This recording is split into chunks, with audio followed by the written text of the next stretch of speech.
Discussion करते हैं हमारे नेक्स्ट टॉपिक पर। मेरे प्यारे साथियों, यहां तक हमने डिस्कशन किया है कि संविधान सभा से किस तरह के क्वेश्चंस हमारे एग्जामिनेशन में बन सकते हैं और इसी दृष्टिकोण से हमने बातचीत की है। अब हम अगले टॉपिक की ओर जा रहे हैं जिसका नाम है, ध्यान रखिएगा, प्रस्तावना। और प्रस्तावना से संबंधित जो भी क्वेश्चन हमारे एग्जामिनेशन में बन सकते हैं उन सब पर हम डिस्कशन करेंगे, उन सब पर हम बातचीत करेंगे। तो चलिए अब हमारी बातचीत हम प्रारंभ करते हैं और डिस्कशन करते हैं प्रस्तावना से संबंधित क्वेश्चंस पर। भारतीय संविधान के किस अनुच्छेद को भारतीय लोकतंत्र की आत्मा कहा जाता है? Which article of Indian Constitution is referred to as the soul of Indian democracy? Option देख लीजिए, प्रस्तावना, ऑप्शन बी है अनुच्छेद 326, ऑप्शन सी है आर्टिकल 32, ऑप्शन डी है इनमें से कोई नहीं। तो मेरे साथियों, इस क्वेश्चन का आंसर जब भी मैंने स्टूडेंट से पूछा है तो अधिकतर स्टूडेंट्स के द्वारा इस क्वेश्चन का राइट आंसर लगाया गया था प्रस्तावना। क्या लगाया गया था? प्रस्तावना। मेरे प्यारे साथियों, अगर आपने भी इस क्वेश्चन का आंसर प्रस्तावना दिया है तो आप भी गलत है। ध्यान रखना, अगर पूछेगा भारतीय संविधान की आत्मा क्या है तो भारतीय संविधान की आत्मा है, ध्यान रखिएगा, प्रस्तावना। लेकिन क्वेश्चन अच्छे से देखिए, क्वेश्चन क्या कह रहा है? भारतीय संविधान के किस अनुच्छेद को भारतीय लोकतंत्र की आत्मा कहते हैं? तो ध्यान रखना, article number 326 is right answer. तो ध्यान रखिएगा, article number 326 very very important है। क्या लिखा है 326 में? इसमें लिखा है कि भारत के अंदर जो वयस्क व्यक्ति होगा वह मतदान कर सकेगा। और लोकतंत्र में क्या इंपॉर्टेंट होता है? मतदान ही तो इंपॉर्टेंट होता है, निर्वाचन ही तो इंपॉर्टेंट होता है। दैट्स वाई ध्यान रखिएगा, भारतीय लोकतंत्र की आत्मा क्या है? भारतीय लोकतंत्र की आत्मा है आर्टिकल नंबर 326। ओके, तो यहां पर डिस्कशन हम करना चाहेंगे, अगर आपसे पूछता है भारतीय संविधान की आत्मा,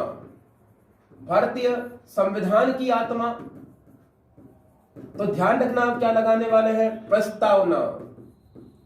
अगर आपसे पूछता है भारतीय संविधान के अनुच्छेद में किस अनुच्छेद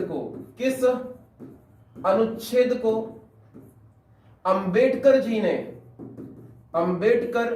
ने संविधान की आत्मा कहा है, तो ध्यान रखना ये है आर्टिकल नंबर 32। क्या है 32 के अंदर? संवैधानिक उपचारों का अधिकार। क्या लिखा है? संवैधानिक उपचारों का अधिकार। और किसने कहा है? तो ध्यान रखना, भीमराव रामजी अंबेडकर ने कहा है। वेरी वेरी इंपॉर्टेंट है। अब अंतिम पॉइंट में आ रहे हैं, अगर आपसे एग्जामिनर पूछता है भारतीय लोकतंत्र की आत्मा, ध्यान रखना, भारतीय लोकतंत्र की आत्मा क्या है? तो भारतीय लोकतंत्र की आत्मा याद रखिएगा आर्टिकल नंबर 326। क्या लिखा है 326 में? तो वयस्क मताधिकार की जो बात है वो आर्टिकल 326 में की गई है। दैट्स वाई इसको इंडियन डेमोक्रेसी का, भारतीय लोकतंत्र की आत्मा हम कहते हैं। ठीक, चलिए अब आगे बढ़ते हैं, डिस्कशन करते हैं नेक्स्ट क्वेश्चन की। और हमारा नेक्स्ट क्वेश्चन है, भारत में जनप्रिय संप्रभुता है क्योंकि भारत के संविधान की प्रस्तावना शुरू होती है इन शब्दों से। तो भारतीय संविधान की शुरुआत होती है क्या लोकतांत्रवादी भारत से? नहीं, इससे नहीं होती है, रॉन्ग आंसर है। लोक गणराज्य से होती है? नहीं, इससे भी नहीं होती है। क्या लोक संप्रभुत्व से होती है? इससे भी नहीं होती है। राइट आंसर क्या है? हम भारत के लोग। क्या है मेरे प्यारे साथियों? हम भारत के लोग। तो भारतीय संविधान की जो प्रस्तावना है इसकी शुरुआत कहां से होती है? तो ध्यान रखिएगा, हम भारत के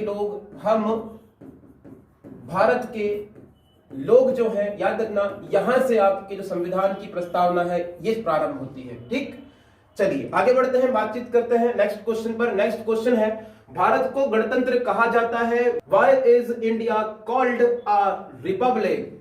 ऑप्शन देख लीजिए, इसके विधानमंडलों की अधिकतम संख्या जनता द्वारा प्रत्यक्ष रूप से चुनी जाती है? नहीं, ये रॉन्ग आंसर है। दूसरा ऑप्शन है यह राज्यों का एक संघ है इसलिए बोलते हैं? नहीं, ये भी ऑप्शन गलत है। ऑप्शन नंबर सी है भारतीय नागरिक मूलभूत अधिकारों का उपभोग करते हैं इसलिए? नहीं। यहां राज्य का प्रमुख निर्धारित अवधि के लिए चुना जाता है? जी हां, बिल्कुल, option number D is right answer. आप बोलेंगे सर क्या होता है रिपब्लिक, क्या होता है गणतंत्र, गणतंत्र क्या होता है? मेरे प्यारे साथियों, गणतंत्र से तात्पर्य होता है ऐसी शासन व्यवस्था जिसके अंदर उस देश के राष्ट्र अध्यक्ष, जो राष्ट्र के प्रमुख हैं, जो देश के प्रमुख हैं, वो वंशानुगत ना हो। वो कैसे होते हो? निर्वाचित। राष्ट्र के प्रमुख अगर निर्वाचित होते हैं, वंशानुगत नहीं होते हैं, तो इन्हीं को हम क्या बोलते हैं बताएंगे? गणतंत्रात्मक शासन बोलते हैं। और आप सब जानते हैं कि भारत के सबसे बड़े प्रमुख कौन है? तो ध्यान रखना, प्रमुख है राष्ट्रपति। और राष्ट्रपति क्या होते हैं? हर 5 साल में निर्धारित अवधि के बाद चेंज होते रहते हैं। दैट्स वाई भारत क्या है बताएंगे? गणतंत्रात्मक शासन वाला राज्य है। ठीक, नेक्स्ट क्वेश्चन की ओर बढ़ते हैं। नेक्स्ट क्वेश्चन है हमारा, भारत है एक धर्मनिरपेक्ष राष्ट्र, हिंदू राष्ट्र, हिंदू मुस्लिम राष्ट्र, इनमें से कोई नहीं। तो ध्यान रखिएगा, हमारा जो देश है वो धर्मनिरपेक्ष राष्ट्र है। अब आप बोलेंगे सर धर्मनिरपेक्ष राष्ट्र क्या होता है? तो ध्यान रखना, ऐसा राष्ट्र जो किसी भी धर्म का समर्थन ना करे, जो किसी भी धर्म का समर्थन ना करे,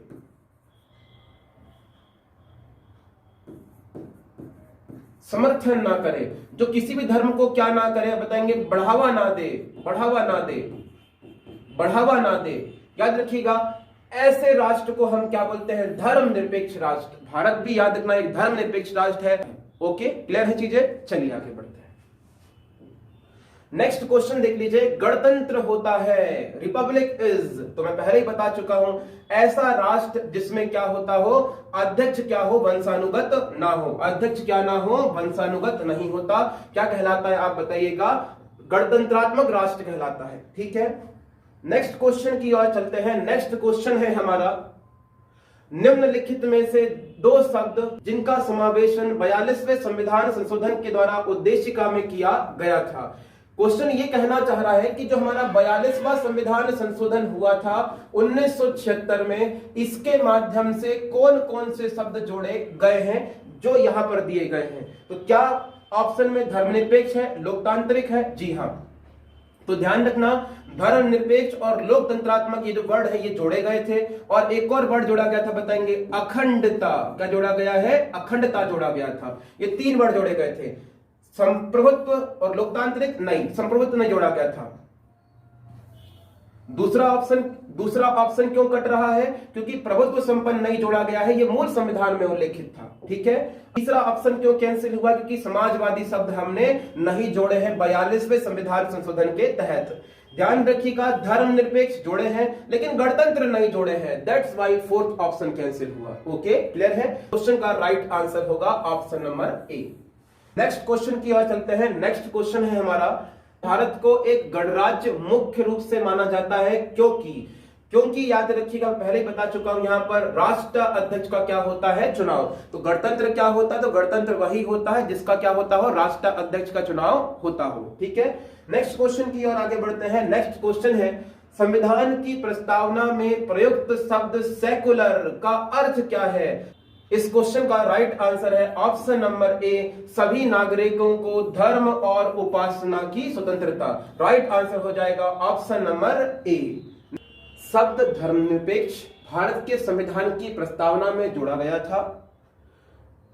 इस विषय में निम्नलिखित कथनों में से कौन सा कथन सही है? 4 कूट दिए गए हैं, इन 4 कूट में से कौन सा कूट सही है ये आपको देखना है। और उसके बाद ये ऑप्शंस है, इन ऑप्शंस में से कौन सा ऑप्शन सही होगा आपको ये बताना है। ठीक, पहला कूट क्या है मैं पढ़ देता हूं आपके लिए। पहला कूट है कि यह जो वर्ड है धर्मनिरपेक्ष, यह 1976 में जोड़ा गया। दूसरा कूट है कि यह 44वें संविधान संशोधन के द्वारा जोड़ा गया था। तीसरा कूट है कि यह 42वें संविधान संशोधन के द्वारा जोड़ा गया है। और चौथा कूट है कि यह मूल प्रस्तावना में उल्लिखित था। इसके बाद यहां पर पॉइंट चेंज हुआ और बोला कि इन 4 कूटों को पढ़िए और जो नीचे दिए गए ऑप्शन है इनको आप राइट आंसर लगाइए। प्यारे साथियों, इस क्वेश्चन का राइट आंसर है ऑप्शन नंबर बी। ओके, चलिए आगे बढ़ते हैं, डिस्कशन करते हैं। भारतीय संविधान की प्रस्तावना में लिखित हम भारत के लोग, we are the people of India से क्या अर्थ निकलता है? पहला ऑप्शन देख लीजिए, भारतीय गणराज्य की प्रभुसत्ता जनता में निहित है। दूसरा ऑप्शन है संविधान का निर्माण जनता के द्वारा हुआ है। तीसरा ऑप्शन है संविधान निर्माता भारत की जनता के प्रतिनिधित्व करते थे। चौथा ऑप्शन है भारत का संविधान भारत की जनता की सहमति से निर्धारित किया गया है। इस क्वेश्चन का राइट आंसर है ऑप्शन नंबर बी, भारतीय संविधान का निर्माण भारत की जनता द्वारा किया गया है। ओके, नेक्स्ट क्वेश्चन की ओर चलते हैं। नेक्स्ट क्वेश्चन देख लीजिएगा, भारतीय संविधान में समवर्ती सूची किसके संविधान से ली गई है? ऑप्शन पहला है यूएसए, कनाडा, जर्मनी और याद रखिएगा ऑस्ट्रेलिया। तो मेरे प्यारे साथियों, इस क्वेश्चन का राइट आंसर है ऑस्ट्रेलिया। तो समवर्ती सूची ध्यान रखना किस देश के संविधान से ली गई है? आप बताएंगे कनाडा के संविधान से ली गई है। मेरे प्यारे साथियों, अगर आप समवर्ती सूची नहीं पढ़े हुए हैं, अगर आपने नहीं डिस्कशन किया है, तो बेल आइकॉन पर क्लिक कीजिए। समवर्ती सूची, संघ सूची, राज्य सूची, पूरी सूचियों को डिस्कशन करके समझाया गया है। उम्मीद करता हूं आप वीडियो लेक्चर को देख चुके होंगे। चलिए आगे बढ़ते हैं, डिस्कशन करते हैं नेक्स्ट क्वेश्चन पर। नेक्स्ट क्वेश्चन है, भारत में लौकिक सार्वभौमिकता है क्योंकि संविधान की प्रस्तावना प्रारंभ होती है। कहां से प्रारंभ होती है? हम भारत के लोग, we are the people of India word से। और ये वर्ड किस देश से लिए गए हैं? तो ध्यान रखना, यह यूएसए से लिए गया शब्द था। ओके, क्लियर है चीजें? नेक्स्ट क्वेश्चन की ओर चलते हैं, आगे बढ़ते हैं। नेक्स्ट क्वेश्चन है, भारतीय संविधान की प्रस्तावना पर किस क्रांति का प्रभाव नहीं झलकता है? तो ध्यान रखना, फ्रांसीसी क्रांति का प्रभाव झलकता है, अमेरिकन क्रांति का प्रभाव झलकता है और ध्यान रखिएगा बोल्शेविक क्रांति का प्रभाव भी झलकता है। मेरे प्यारे साथियों, किस क्रांति का प्रभाव नहीं झलकता है? तो आप ध्यान रखिएगा, चीन की जो क्रांति हुई थी 1912 में, इस क्रांति का प्रभाव भारतीय संविधान की प्रस्तावना में झलकता नहीं है। तो ध्यान रखना, option number D is right answer. यहां पर आप थोड़ा सा इस बात को भी समझते हुए चलिए, आपके एग्जामिनेशन में अगर क्वेश्चन पूछ ले कि फ्रांसीसी क्रांति कब हुई थी, तो याद रखना 1789 में हुई थी। अमेरिकन क्रांति कब हुई थी? 1776 में हुई थी। और बोल्शेविक क्रांति कब हुई है? तो ध्यान रखिएगा 1917 में हुई थी। तो ये भी ध्यान रखते हुए चलिए, वेरी वेरी इंपॉर्टेंट है। नेक्स्ट क्वेश्चन की ओर बढ़ते हैं। नेक्स्ट क्वेश्चन है, 42वें संविधान संशोधन अधिनियम 1976 द्वारा प्रस्तावना में कौन सा शब्द नहीं जोड़ा गया था? धर्मनिरपेक्ष बिल्कुल जोड़ा गया है, समाजवादी बिल्कुल जोड़ा गया है, गुट निरपेक्षता नहीं जोड़ा गया है, एकता और अखंडता बिल्कुल जोड़ा गया है। राइट आंसर हो जाएगा ऑप्शन नंबर सी। ठीक, हमारा नेक्स्ट क्वेश्चन है, भारतीय संविधान ने किस प्रकार के लोकतंत्र को अपनाया है? क्या भारत ने लोकतांत्रिक राजतंत्र को अपनाया है? राजतंत्र को हमने नहीं अपनाया है। क्या हमने वंशानुगत लोकतंत्र को अपनाया है? जी नहीं, वंशानुगत लोकतंत्र को हमने नहीं अपनाया है। क्या हमने लोकतांत्रिक राजतंत्र को अपनाए हैं? जी नहीं। तो हमने क्या अपनाया है प्यारे साथियों? हमने अपनाया है लोकतांत्रिक गणराज्य। तो राइट आंसर हो जाएगा ऑप्शन नंबर डी। ओके,